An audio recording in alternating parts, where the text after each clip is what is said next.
بسم الله الرحمن الرحيم. متابعينا الاعزاء في كل مكان، السلام عليكم ورحمة الله وبركاته. اخباركم ايه؟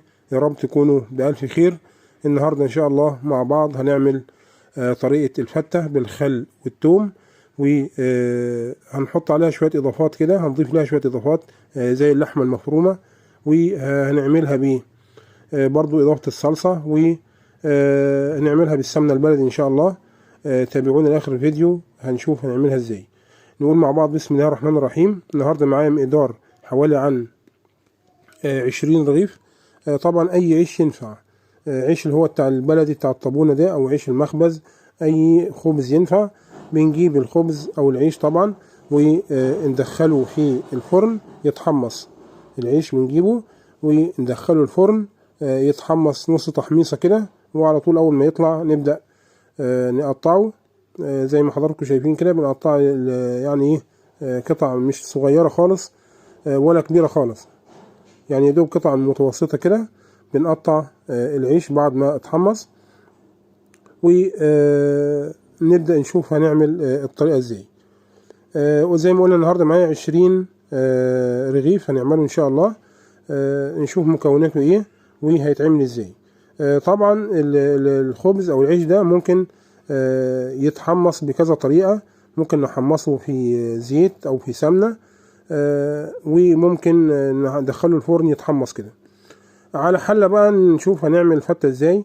بنحط شوية سمنة بلدي، يعني حوالي عن كبش السمنة بلدي كده، او مثلا تقريبا نص كوباية سمنة بلدي، على 4 معالق زيت كبار. واول ما يتقدح بننزل على طول عليهم بالثوم، حوالي عن 8 فصوص ثوم كده متقطعين ناعم، ونحورهم على طول او نقلبهم مع السمنه والزيت. السمنه اللي بستخدمها النهارده سمنه نيوزيلاند، سمنه بقري، يعني زي البقره الحلوب كده، يعني سمنه بلدي طعمها جميل جدا. اسمها سمنه نيوزيلاند. اول ما البصله قصدي التومه تتحمر. طبعا لازم التومه تتحمر، يعني تومه الفت لازم تحمر، مش ما ينفعش نحطها بيضه كده، تاخد لون احمر كده او تخش في اللون الذهبي. على طول نبدأ نشوف هنعمل ايه. ولازم طبعا التقليب المستمر عشان ما تتحرقش مننا. بيكون مجهزين صلصة عادي بيور، او لو في طماطم مضروب في الخلاط مش اي مشكلة. بنضيف معلقتين كبار او 3 معالق كبار من الصلصة على التوم، وعلى طول بننزل بالخل. برضو ما نكترش خل كتير، عشان الخل اللي احنا بنستخدمه النهارده دي خل هاينز، خل مركز. بنضيف حوالي عن يعني نص كوباية من الخل كده، وعلى طول بننزل بالشوربة. طبعا دي شوربة لحمة واخدة توابلها واخدة كل حاجة، فطبعا شوربة اصلا لوحدها جميلة. وطبعا لازم تكون شوربة دسمة شوية، عشان طبعا اللحمة او الفتة تطلع طعمها جميل. اول ما المية تغلي او الشوربة تغلي على النار، بنكمل تقطيع الخبز زي ما قلنا. بنجيب الخبز بندخله في صينية، بندخله النار على نار هادية شوية كده يتحمص. اول ما يتحمص بيطلع على طول نقطعه. زي ما قلنا في كذا طريقة للفتة. ممكن بنجيب العيش او الخبز ونقطعه ونحمره في سمنة لحد لما ينشف معانا او يتحمص معانا. ممكن لو العيش طري بنحط عليه شوية فلفل اسمر وكمون وندخله الفرن ياخد تحميصة ويطلع يتقطع برضو كده، ونحط عليه شوية زعتر. ممكن زي ما عاملينه كده سادة زي ما هو، جبنا العيش زي ما هو ودخلناه الفرن على طول. خد نص تحميصة كده وطلعناه وقطعنا العيش. وعلى طول اول ما الشوربة بتاعتنا تبدأ تفور كده او تقلب، بننزل على طول بالعيش بتاعنا المتقطع على الشوربة، ونغطس العيش كويس عشان طبعا يشرب من تتبيلة الخل والثوم والصلصة اللي احنا عاملينها مع الشوربة. طبعا الشوربة واخدة بهاراتها زي ما قلنا. بننزل بالكمية كلها كده، ونبدأ نغطس العيش كله في الشوربة اهوت. نتأكد ان كل الخبز طاله شوربة، عشان طبعا يخمر معانا، ونسيبه يخمر لحد لما يشرب الشوربه دي كلها. ولسه طبعا اول ما يشرب الشوربه بنضيف له، لو احتاج شوربه بنضيف له شوربه تاني. طبعا هي كده فته، احنا عايزين نعززها شويه.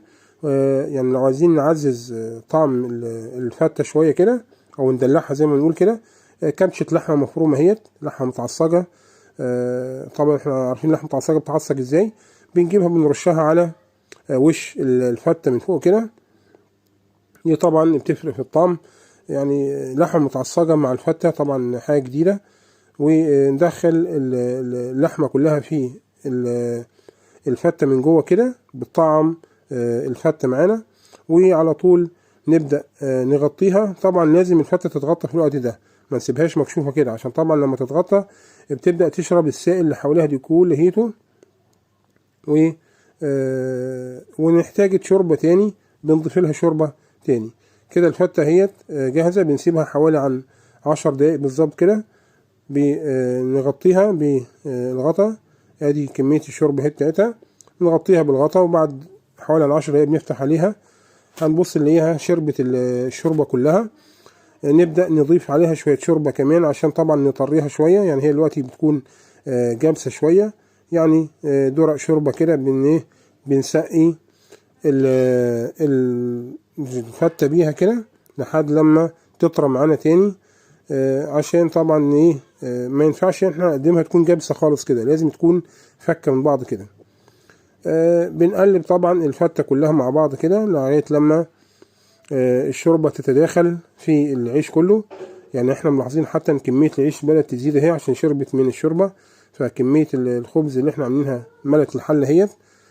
نبدا نقلب المكونات دي كلها مع بعض، وكده الفته تكون جاهزه، واخده توم وصلصه وخل وشوربه، وعززناها كمان بلحمه مفرومه. وطبعا زي ما قلنا معموله بسمنه نيوزيلاند. ممكن طبعا اي نوع سمنه ينفع، وممكن تنفع بزيت، بس اللي حابب يعمل زيت تكون خفيفه عادي. سمنه بلدي تنفع اي حاجه، يعني مش نوقف الموضوع على ان ما كانش فيه سمنه بلدي ما ينفعش. كده الفته بتاعتنا جاهزه.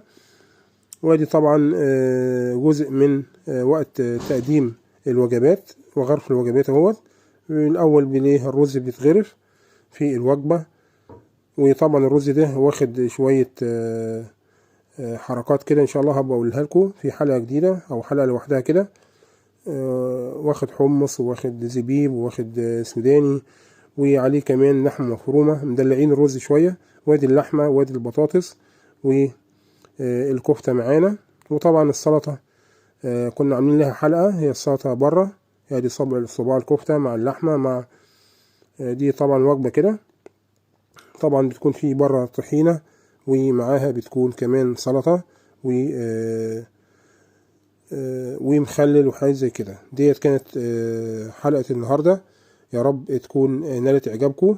يا ريت اللي شاف الفيديو ما ينساش لايك للفيديو، لايك جميل زي حضراتكم كده، واشتراك في القناه. و اللي ما اشتركش في القناه اشترك لحد دلوقتي.